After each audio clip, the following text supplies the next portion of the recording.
Quetzalcoatl, Quetzalcoatl, Quetzalcoatl. Il lui arrive quoi à lui? Non, rien, ils sont en train de prononcer les noms pour la prochaine vidéo. Tezcatlipoca, Tezcatlipoca, Tezcatlipoca. Mais ça va, c'est pas non plus des noms si compliqués que ça. Là, regarde,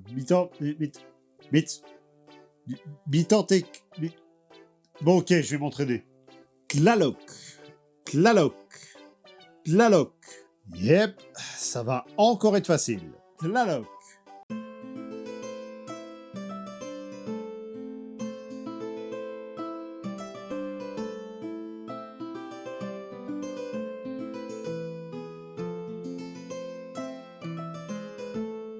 Bon, on a parlé des dragons en Europe, des dragons en Asie, il fallait bien qu'on s'arrête à un moment donné aux Amériques. Et là, il y a de fortes chances pour que vous fassiez la réflexion, mais il n'y a pas de dragon en Amérique. Vous êtes de peu de foi. On a bien entendu parler de l'amphiptère le plus célèbre du monde, Quetzalcoatl.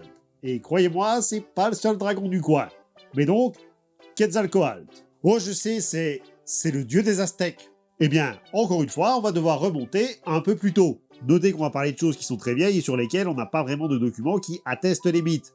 On sait que ça a existé, mais pour ce qui est de ce que ça racontait, sortez vos pincettes. La plus ancienne représentation du dieu découverte à ce jour se trouve sur le site de La Venta, des ruines Olmec, et daterait de 900 avant notre ère, soit déjà plus de 2000 ans avant l'apparition des Aztèques. Mais les Olmecs datant eux-mêmes de moins 1400, on est donc à 2700 ans d'ancienneté avant qu'on relie cette divinité au peuple qui lui est bien souvent associé.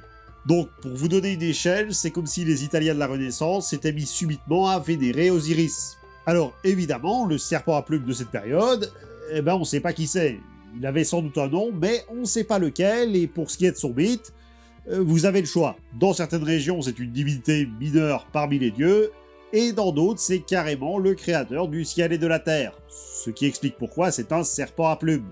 Et enfin, pour les plus originaux sur le sujet, il est carrément le dieu créateur du ciel, de la terre et du monde souterrain.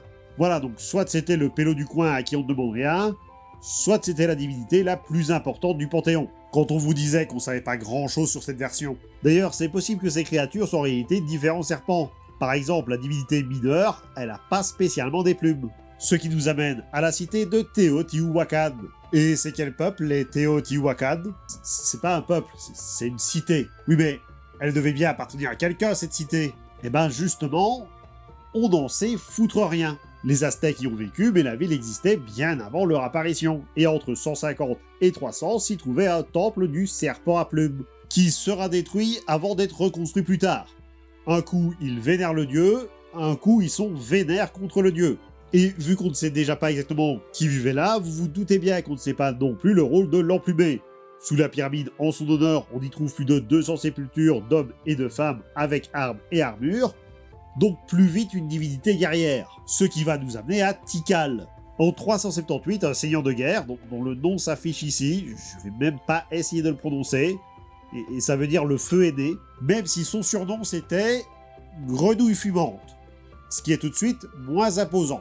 Bref, il débarque de Teotihuacan dans la ville de Yaxmutal, qu'on appelle à l'heure actuelle Tikal.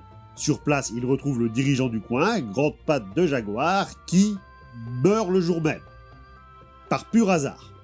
C'est vraiment pas de bol. Alors, la grenouille ne va pas prendre le pouvoir à Tikal, et il va se contenter d'en faire un vassal, mais il va surtout apporter avec lui une imagerie, celle du serpent à plumes. Et c'est ainsi que la divinité entra dans le panthéon maya. C'est ainsi qu'apparut Kukulkan. Ouais, les gens s'emmerdent toujours avec son nom aztèque, alors que sa version maya est quand même vachement plus simple à dire. Même si c'est pas exactement le même dieu. Déjà, Kukulkan, il a existé si on s'en réfère à certains écrits mayas, étant soit un dirigeant, soit un prêtre de la cité de Chichen Itza. Mais dans ces mêmes écrits, il est jamais précisé que le Gugus, c'en est bien un, et toutes ces représentations, c'est celle d'un serpent. Donc, soit on doit appeler la société SCP parce qu'on a un machin à plumes qui se promène dans la nature, soit c'est juste une figure de style. Et à cette époque, Kukulkan va avoir deux fonctions, encore une fois, bien distinctes. À la base, il est le messager permettant la communication entre le roi et les dieux, mais dans d'autres circonstances, c'est lui qui se trouve au sommet de la pyramide divine, avec sous ses ordres toutes les divinités du coin, qu'elles soient mayas ou pas. Le tout afin de favoriser les échanges commerciaux entre les peuples. À grands coups de vos divinités, elles sont bien sympas, mais elles sont quand même en dessous de notre serpent badass. Et ça, c'est si on va pas du côté du Chiapas.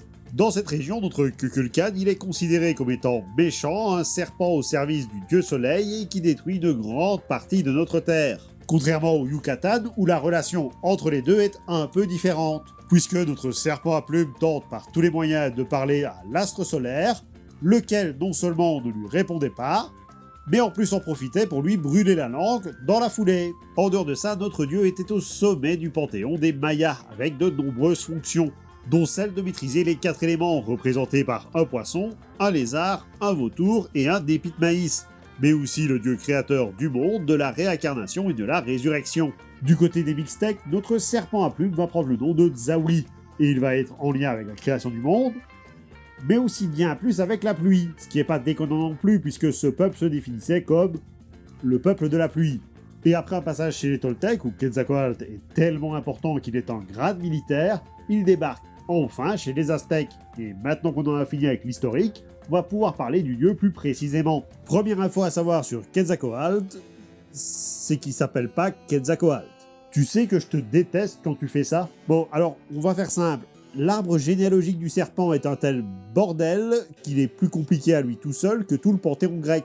Dans une des versions, le dieu Ométéolte est apparu dans les songes de la déesse Shimalman pour la mettre enceinte. Dans le milieu, on appelle ça faire une Zeus. Dans une autre des versions, Shimalman est toujours sa mère, mais l'aurait mis au monde en mangeant une émeraude. Une troisième nous présente Mixcoatl, une divinité un peu forceuse qui a subi le refus de trône de la part, toujours, de Shimalman. Et donc, comme ultime chance de séduire sa belle, il fait la chose la plus sensée qui soit. Lui tirer une flèche dans le ventre. Les parades nuptiales des divinités d'Amérique, c'est quand même un peu particulier. Mais de ce coup en résultera la naissance de Quetzalcoatl. Et au passage, Quetzal, c'est un oiseau, et Coalt, ça veut dire serpent. Donc son nom, c'est littéralement sa description. Et ce n'est même pas la dernière version, puisqu'il pourrait aussi être le 401e enfant de Coatlicue, dont les frères et sœurs sont devenus les étoiles dans la Voie lactée. Et enfin, en ultime version, ce sera le fils de ces deux-là. Ouais, je vais même pas essayer de dire leur nom. Et dans cette version, il s'appelle Tezcatlipoca, comme son frère, et son autre frère, et son troisième frère. Bref, ils sont 4 frères, et ils s'appellent tous Tezcatlipoca. Pour moi, c'est pratique, t'as qu'à dire une fois leur nom, ils rappliquent tous à la table pour bouffer. Oui, mais si tu veux en appeler qu'un seul, je sais pas moi, tu utilises leur nom de famille. Ainsi, au sud, nous avons le dieu de la guerre, le Tezcatlipoca bleu, Huitzilopochtli, dont le symbole est le colibri. C'est clairement pas le premier oiseau que j'associerais à la guerre. À l'est, c'est le Tezcatlipoca rouge, Zipé Totec, dieu de l'or et de l'agriculture. Et lui, son symbole, c'est la caille. Donc il y a un concours de l'animal le plus nul pour représenter un dieu, ou bien? Au nord, nous avons le Tezcatlipoca noir, qui s'appelle Tezcatlipoca. Oui bon, au bout d'un moment, ils avaient plus d'idées de nom. Dieu de la nuit, de la tromperie, de la sorcellerie et du jugement, qui lui est associé au jaguar. Et enfin, à l'ouest, le Tezcatlipoca blanc, qui est bien entendu le dieu de la lumière, de la justice et du vent, Quetzalcoatl. Et en plus de ça, ils sont respectivement dieux de la volonté, force, providence et sagesse. Et ce n'est pas tout, parce que Quetzalcoatl, il a aussi un frère jumeau, qui n'est pas un des Tezcatlipoca. On vous a dit que c'était compliqué? Ce frangin, c'est Xolotl, un dieu à tête de chien lié à la foudre et au feu. Mais pas seulement, c'est aussi le dieu des monstres, des malades, des difformes et des jumeaux. Voilà, je sais pas s'il y a des jumeaux qui regardent la vidéo, mais pour les Aztèques, vous êtes des monstres. Et je me demande bien ce qu'ils diraient en nous voyant. Alors, évidemment, des mythes sur le serpent à plumes, il y en a plusieurs, mais il y en a un que j'aime particulièrement, et pour ça on va devoir parler d'une autre créature, Cipacli. La créature est l'une des plus anciennes selon la mythologie aztèque, à la fois moitié crocodile, moitié poisson et moitié grenouille. Ce qui fait 3 moitiés, c'est pas possible. Tout dépend de la taille des moitiés. Ce crocodile divin était toujours affamé, et chacune de ses articulations correspondait à une bouche supplémentaire. Cet appétit vorace, au bout d'un moment, il posa quelques problèmes à nos 4 dieux cardinaux, lorsque ceux-ci ont décidé de créer la vie. Donc ils se mirent d'accord pour dire que le croco ferait une belle paire de Santiago et qu'il fallait le tuer. Et pour ça, c'est Tezca et Quetzal qui devaient se charger de la sale besogne. Oui, Tezca et Quetzal. Je leur donne des petits noms. Le plus amusant, c'est que le mythe fait penser à celui de Tiamat, ce qui, encore une fois, éloigne le Tiamat original de sa nature de dragon. mais qui fait aussi un lien entre deux mythologies qui sont pas censées se croiser. Mon dieu, mais ça veut dire que Von Daniken avait raison depuis le début. Et en plus, les deux dieux qui partent à l'aventure bras dessus bras dessous, ça fait vachement penser à la dynamique de Thor et Loki. Donc les deux dieux vont combattre le monstre, Tezcatlipoca va y laisser un pied, mais la créature est vaincue. Son corps sert alors à façonner la terre, sa queue le monde souterrain et la tête les 13 cieux, qui, pour le dire simplement, est un peu l'Olympe de chez eux. Mais notre Croco n'allait pas en rester là. Enfin si, il va en rester là, de toute évidence. Il est mort. Lui, oui, mais son esprit, non, et son appétit non plus, ce qui fait que régulièrement, fallait lui fournir du sang. Bon, si vous connaissez les peuples de la région, vous vous dites sans doute que c'est pour ça qu'on plantait un couteau dans le cœur d'un pauvre être une fois de temps en temps. Sauf qu'on parle d'une divinité primordiale de la taille de la Terre, c'est pas 3 gouttes de sang qui allaient changer quelque chose. Non, fallait voir ça à bien plus grande échelle. Comme par exemple une guerre. Et si le bestiau n'était pas rassasié, il se mettait en colère, remuant et provoquant des tremblements de terre. Oui, les Aztèques faisaient la guerre pour empêcher les tremblements de terre. Si ça c'est pas l'une des raisons les plus badass qui existent, cependant la camaraderie de nos deux crocodiles Dundee n'a pas toujours été aussi simple. Enfin, simple, ça lui a quand même coûté un pied. Et c'est notamment le cas avec les 5 soleils. Et là je me rends compte que vous ne devez pas savoir ce que sont les 5 soleils. On en est à combien de la vidéo ? Ouais, on va essayer de faire ça vite. Donc les 5 soleils de la mythologie aztèque, 3, 2, 1, c'est parti. Selon les Aztèques, le monde a été créé et détruit 4 fois. Ici, on est dans le 5e monde. Donc, parfois, la mythologie, c'est terriblement compliqué, et parfois, c'est d'une simplicité pas croyable. Et donc, pour le premier soleil, suite à la défaite de Cipacli, c'est Tezcatlipoca qui va prendre sa place. Sauf que c'est le dieu de la nuit, et on peut retourner le problème dans tous les sens. La nuit, le soleil brille vachement moins. Quetzal est alors venu à sa rescousse, en lui foutant des coups de massue sur l'arrière du crâne jusqu'à ce qu'il tombe sur terre. Quetzalcoatl, c'est pas censé être le gentil dans l'histoire? Et vu que le soleil déchu, il a pas apprécié de se faire jeter comme un malpropre, il a envoyé ses jaguars bouffer les humains. Fin du premier monde. Quetzal prit alors la place du soleil à la place du soleil et créa une seconde génération d'humains, qui se détourna des dieux et tomba dans la corruption et la cupidité. Devant un tel spectacle, le dieu de la nuit décida de changer les humains en singes, que le dieu de la sagesse bannit à grand renfort d'ouragan. Fin du monde 2. Et si vous voulez en savoir plus sur les 5 soleils, dites-le en commentaire. Allez-y, on attend. En vrai, ça sert à rien, la vidéo est déjà tournée. Donc, monde 3. Ce coup-ci, c'est Tlaloc, le dieu de la pluie, qui prend la place du soleil. Tezcatlipoca tue sa femme et de chagrin, il arrête de jouer les dieux, provoquant une sécheresse sur toute la planète. Fin du monde 3. Non, parce que les humains ont survécu, mais ont commencé à se plaindre du manque d'eau dans la région. Résultat, Tlaloc, qui était toujours en deuil, décida que, s'il voulait de l'eau, il allait leur en donner, et déclencha une pluie de feu qui rasa tout sur son passage. Fin du monde 3. Et c'est à se demander s'il y en a un seul de compétent dans l'histoire. Monde 4, et parce que le népotisme existait déjà à l'époque, le rôle de soleil va échouer à Chalchiu Tikue, la seconde femme de Tlaloc. Tout va bien se passer grâce à l'amour que portait le soleil aux humains, jusqu'à ce que le Satanas de la bande fasse passer la rumeur comme quoi la déesse de la pluie n'aimait pas réellement les hommes, mais faisait juste ça pour gagner leur admiration. Et comment est-ce qu'elle va réagir? Elle va pleurer. Des larmes de sang. Beaucoup.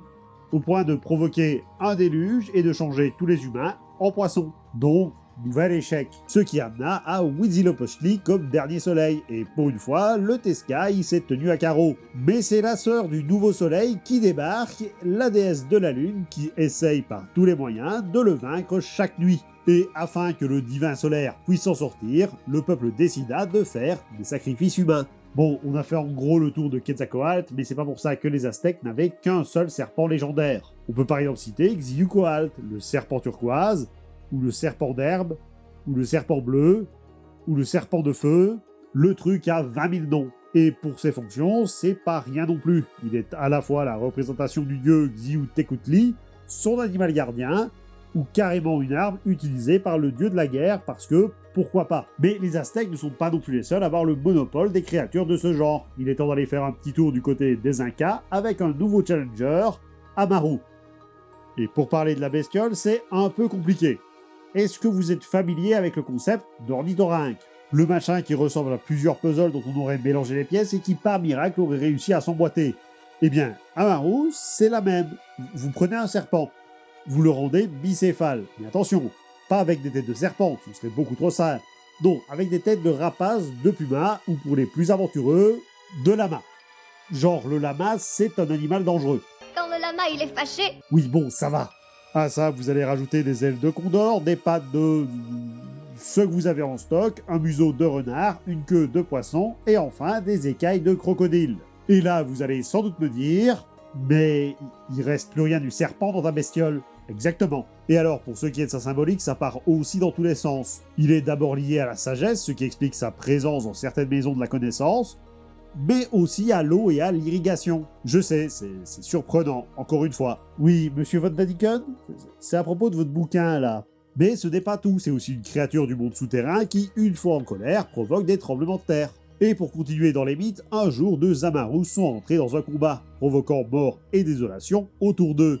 Le dieu du coin, légèrement courroucé de voir ses fidèles se faire tailler en pièces à cause d'un coup de patte mal placé, décida d'envoyer Ilapa et Wera, respectivement la foudre et le vent. Le vent plaqua les dragons au sol et la foudre débarqua pour leur apprendre les joies du 220 volts. Les deux carcasses de dragons étant abandonnées sur place, elles deviennent les chaînes de montagne de Mantaro Valley. Et ils trouvent ses origines dans l'empire Tiwanaku, qui est un peuple qui vivait avant les Incas. Oui, pour une fois on a fait la chronologie inverse. Et cet Amaru des Tiwanaku, il pourrait aussi trouver son origine chez les Moche, où il y a également un dragon, même s'il a plus une tronche de félin. Ce qui, encore une fois, n'est pas si rare que ça dans d'autres régions du monde. Oui, je sais, on s'est pas mal moqué de vous, mais là, ça commence à faire beaucoup.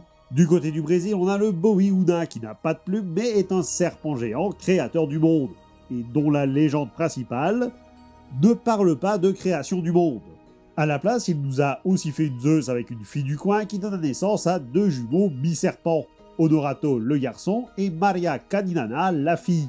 Lui, c'était le gentil de la famille, elle coulait des navires, et vu que les conneries ça va bien 2 minutes, Honorato a fini par tuer sa sœur. On peut aussi parler rapidement d'un autre serpent géant, Yakumama, la mère de l'eau, gardienne de l'Amazone, avec cette particularité, celle d'aspirer la vie de tout ce qui se trouve à moins de 100 pas. Ce qui fait que les indigènes de la région soufflent dans une corde avant de piquer une tête, histoire que l'animal donne signe de vie.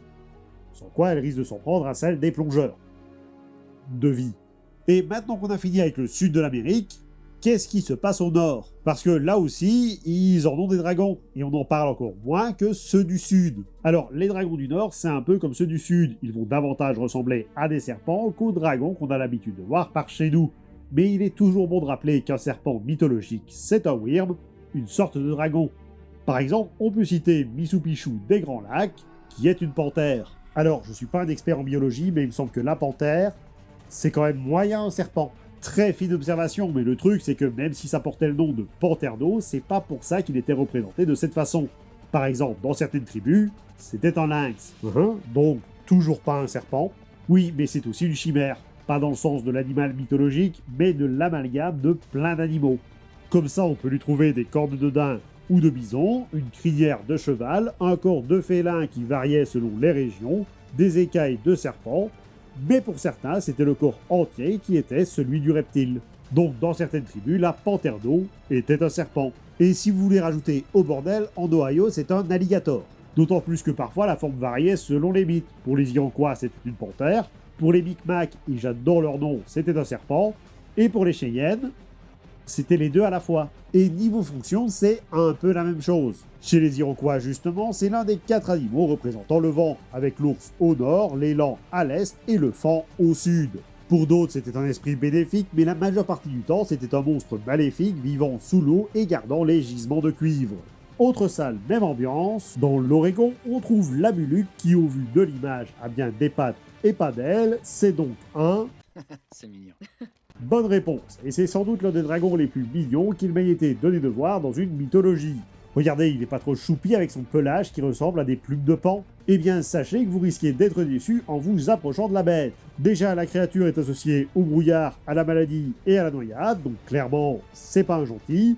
Le sol s'affaisse à chaque fois qu'il marche, et tout ce qui est à portée se fait noyer, ou empaler comme ces deux gamins dans une des légendes. Ouais, les natifs, ils ont pas le temps. L'innocence des enfants, ils s'en tartinent le calumet de la paix. Et enfin, pour en citer un dernier, l'une sécula dans les tribus Lakota. On est encore là sur un serpent, mais à l'origine, il n'avait pas de forme physique, c'était juste 2 yeux et une bouche. Ce qui en fait un chat de Cheshire avant l'heure. Il y a plusieurs mythes autour de la créature, notamment un combat contre un ours qui aurait donné la Birbudd des Black Hills. Et il faut savoir qu'il a un pendant masculin, Untei, les 2 dragons ayant donné naissance à plusieurs monstres de la région. Mais attends, ça c'est l'histoire de Typhon et d'Echidna. Bon, va falloir que je le rappelle. Et le plus important avec ces dragons, c'est leur mort. Enfin, leur mort est pas vraiment importante, c'est juste qu'elle est arrivée plusieurs fois. Que ce soit découpée de l'intérieur, transpercée par une flèche entre ses écailles ou rôtie par le soleil, les choix ne manquent pas. Ces 3 dragons ont un ennemi commun dans les mythes, celui que les Lakota appellent Wakinian, mais qui est connu par chez nous sous le nom de Thunderbird. Thunderbirds are go. Non mais, la créature mythologique, l'oiseau tonnerre. Bon, on va pas rentrer dans les détails de la créature parce qu'on va garder ça pour une vidéo sur les oiseaux légendaires. Non, pas ceux-là, les vrais. Mais c'est toujours très amusant de voir qu'on est là avec un dragon lié à l'eau qui affronte une créature liée à la foudre, comme un paquet de mythes de chez nous en fait. Non mais au bout d'un moment, arrêtez de donner du crédit à ces théories. Et là, je pense qu'on a fait le tour de qui étaient les dragons d'Amérique. À la limite, on pourrait les voir un cran plus haut chez les Inuits, parce que les dragons sont tellement communs à toutes les cultures qu'il n'y a pas de raison qu'ils échappent à la règle. Par exemple, on a le Palraiju, qui certes a la tronche d'un crocodile à 6 pattes, mais on va pas se mentir, c'est pas la première fois qu'on en croise un qui y ressemble. Ce dragon, il a 2 particularités. Hormis le fait de bouffer les humains, mais ça devient classique. Dans un premier temps, c'est un dragon qui est officiellement éteint. Oui, il y a une légende qui raconte que le dernier a été tué par un chasseur qui voulait venger sa femme. Et pour son autre particularité, due à son environnement, il était parfois dit qu'il était capable de cracher de la glace plutôt que du feu. Et enfin, pour terminer, parce qu'il faut bien terminer un jour, le Tizeru, qui est un serpent de mer de 2 mètres de long, jusque-là, on est dans le classique. En revanche, malgré sa taille et sa forme, il a un corps également semblable à celui d'un phoque, afin de pouvoir se fondre dans le décor. Et là, il y a sans doute une question que vous vous posez tous sur ce dragon, gentil ou méchant? Eh bien, c'est un esprit de la mer et des océans qui est censé faire la balance entre les humains et les animaux sauvages. Donc plutôt un dragon sympa. Sauf que sa technique pour maintenir l'équilibre, c'est de tuer les chasseurs isolés. Donc plutôt un dragon pas sympa. Je vous remercie d'avoir regardé cette vidéo et j'espère qu'elle vous a plu. N'hésitez pas à commenter, liker et partager, à vous abonner pour ne manquer aucune des prochaines vidéos. Vous pouvez également me suivre sur les réseaux sociaux. Moi je vous dis à très vite. C'était le Grim Squeaker pour vous servir.